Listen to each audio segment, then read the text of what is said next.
जय श्री राम बच्चों, सरस्वती क्लासेस की ऑनलाइन कक्षा में मैं अंजलि तिवारी आप सभी का बहुत बहुत स्वागत और अभिनंदन करती हूँ। बच्चों, आज मैं आप लोगों के समक्ष उपसर्ग का टॉपिक लेकर उपस्थित हूँ। तो आइए जानते हैं उपसर्ग क्या होता है। बच्चों, आज का हमारा टॉपिक क्या है? उपसर्ग। आइए उपसर्ग का अर्थ जानते हैं हम और आप कि उपसर्ग का क्या अर्थ होता है। यदि हम उपसर्ग का मतलब जान लेंगे तो आगे वाली चीजें हमारे लिए बहुत ही ज्यादा आसान हो जाएंगी। तो पहले आइए उपसर्ग का मतलब जानते हैं। तो बच्चों, जो ये उपसर्ग शब्द है ये दो शब्दों से मिलकर बना है। उपधन सर्ग। उपसर्ग किन से मिलकर बना है? तो उपधन सर्ग से मिलकर बना है।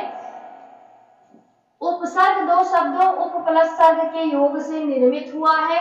उप का अर्थ समीप या पास में होता है। उप का मतलब बच्चों क्या होता है? समीप या पास में।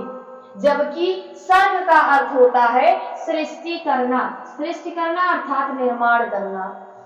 वे वर्ण या वर्ण समूह जो किसी शब्द में पहले जुड़कर उस शब्द के अर्थ में परिवर्तन कर देते हैं या नवीन विशेषता उत्पन्न कर देते हैं, उपसर्ग कहलाते हैं। अभी आपने बच्चों जाना कि उपसर्ग जो होता है वो हमेशा किसी शब्द के पहले जुड़ता है। यानी उपसर्ग दो शब्दों से मिलकर बना है। उपधन सर्ग। उप मतलब होता है समीप में या पास में। सर्ग का मतलब होता है सृष्टि करना अथवा निर्माण करना।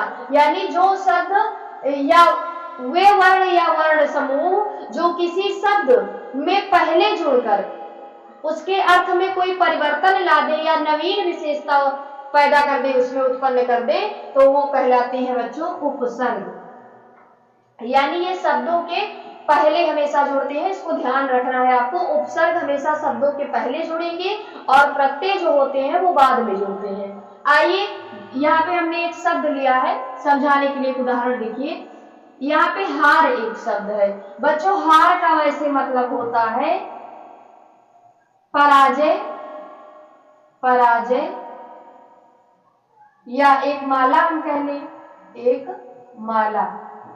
हार का मतलब होता है ये बच्चों पराजय यानी हार जाना, और एक माला या फिर जैसे हार पहना है, उसने एक हार पहन रखे हैं, तो हार मतलब माला। तो देखिए बच्चों, यहाँ पे हार एक शब्द है। हार का यहाँ मतलब है पराजय या एक माला। अब यदि हम इसके पहले प्रा उपसर्ग जोड़ दें, प्रा, तो प्रा प्लस हार करने पर बनेगा प्रहार और इसका मतलब हो जाएगा मारना। तो आप बच्चों देख रहे हैं जब किसी शब्द में उपसर्ग जुड़ रहा है आगे तो उसका अर्थ परिवर्तित हो जा रहा है। तो यही हमारी परिभाषा कहती है कि वे वर्ण या वर्ण समूह जो किसी शब्द के पहले जुड़कर उसके अर्थ में परिवर्तन ला दे या फिर कोई नवीन विशेषता ला दे तो वो कहलाते हैं आपके उपसर्ग। यदि हम हार शब्द में प्रा उपसर्ग जोड़ दें तो ये हमारा बनेगा प्रहार, यानी एक नया शब्द बनेगा और इसका मतलब होगा मारना। तो यहाँ पे देख रहे हैं उपसर्ग के लगने से भी शब्द में परिवर्तन आ जाता है उसके अर्थ में, और प्रत्यय के भी लगने से उसके अर्थ में परिवर्तन आ जाता है।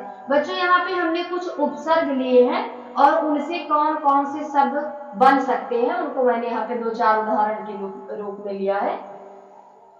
आइए जानते हैं कि वो क्या है। बच्चों, आपसे परीक्षा में दो तरीके का प्रश्न पूछता है। या तो आपको कोई शब्द दे देगा, उसमें आपको बताना होगा कि मूल शब्द अलग करिए और प्रत्यय अलग करिए। तो एक तो इस तरह से हो जाएगा। दूसरा, आपको कोई उपसर्ग दिया होगा, उसको जोड़ के आपको कोई शब्द बनाना होगा। तो अगर आप इन उदाहरणों को अच्छे ढंग से देख लेंगे तो आपसे कोई भी गलती परीक्षा में नहीं होगी। तो आइए इसी को ध्यान में रखते हुए हम लोग उपसर्ग का उदाहरण देखते हैं। जैसे यहाँ पे हमने लिया है बच्चों आ उपसर्ग। अब आपसे परीक्षा में पूछ सकता है कि आ उपसर्ग के मेल से कुछ शब्द बनाइए, या फिर आपको अविश्वास दे दे तो इसमें आपको मूल शब्द कहाँ है और उपसर्ग क्या है ये बताना रहेगा। तो यहाँ पे मैंने उपसर्ग लिया है और उनसे बने शब्द यहाँ पे हमने लिए हैं। जैसे आ उपसर्ग है तो आ से हम कौन कौन से शब्द बना सकते हैं? अविश्वास, असुविधा, अयोग्य, असत्य। इसी तरह आपको अनु उपसर्ग दे दिया जाए तो आप अनुकरण, अनुरूप, कोई भी शब्द शब्द आगे जोड़ के बना सकते हैं, लेकिन वो अर्थवान होना चाहिए, अर्थ उसका कोई ना कोई निकले। तो अनु लगा के अनुकरण, अनुरूप, अनुचर, अनुभव, अनुशासन। इसी तरह आपको अप दे दे तो आप बना लीजिए अपकार, अपमान, अपयश, अपव्यय, अपकर्म। या फिर कु दे दे आपको तो कुमाता, कुमार्ग, कुपुत्र, कुमति, कुचाल। फिर आपको स्व दे दे तो स्वदेश, स्वनाम, स्वतंत्र। तो इस तरह से बच्चों आपने देखा कि उपसर्ग जो होता है वो हमेशा शब्द के आगे जोड़ता है, यानी पहले जोड़ता है। देखिए यहाँ पे विश्वास क्या है, मूल शब्द है, और यदि हम इसमें आ उपसर्ग जोड़ दें, आ पहले ही जुड़ा है बच्चों, बाद में तो जुड़ा नहीं है, तो उपसर्ग जो होता है वो किसी शब्द के हमेशा पहले जोड़ता है। तो अविश्वास शब्द बन गया पूरा, और इसका मतलब होता है विश्वास न करना। ठीक उसका उल्टा हो जाएगा विश्वास का अविश्वास। सुविधा, अब अल उपसर्ग जोड़ दे तो असुविधा बन जाएगा।